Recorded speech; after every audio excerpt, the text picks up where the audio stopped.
বিসমিল্লাহির রহমানির রহিম।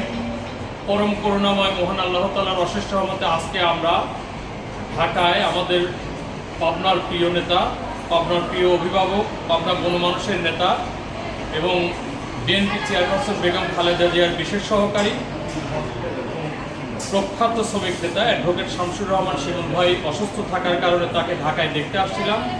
আল্লাহ তাআলা রব্বুল আলামিনের কাছে দোয়া করি আমরা পাবনাবাসী সহ সারা বাংলাদেশের শ্রমিক ঐক্যের মানুষ সহ সকল পর্যায়ের মানুষের কাছে আমরা তার জন্য দোয়া আশা করি।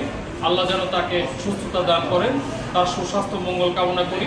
তিনি আমাদেরকে দেখে আশ্বস্ত করেছেন আমাদেরও যাতে আল্লাহ তাআলা রব্বুল আলামিন সুস্থতা দান করেন।